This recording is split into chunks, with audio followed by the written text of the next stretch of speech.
Umabot sa 175 most wanted persons ang naaresto ng kapulisan ng Police Regional Office 13 sa loob lamang ng 3 linggong masinsinang operasyon laban sa mga individual na may kinakaharap ng mga kaso sa rehiyon. Tinutukan niya ni Patrolwoman Kay Francisco.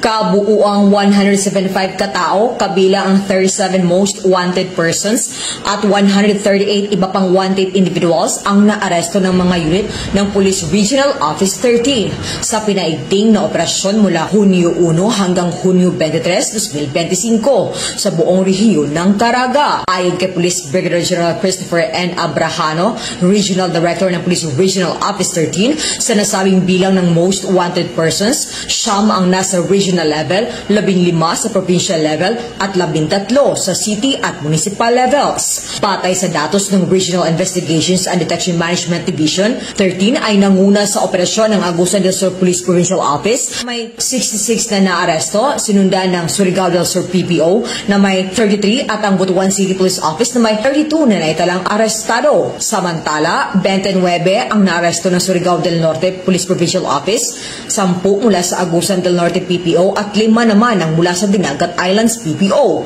Mananatiling matatag ang PNP Caraga sa pagtupad ng mga warrant of arrest na ini-issue ng iba't ibang korte sa rehiyon. Kasabay nito ay patuloy nating ipinapatupad ang mga special laws upang supilin ang ilegal na gawain at tiyakin ang kapayapaan at kaayusan sa Caraga. Makakaasa ang publiko na magpapatuloy ang maigting na kampanya ng Police Regional Office 13 laban sa kriminalidad bilang bahagi ng tapat na paglilingkod ng kapulisan tungo sa isang ligtas at maayos na pamayanan.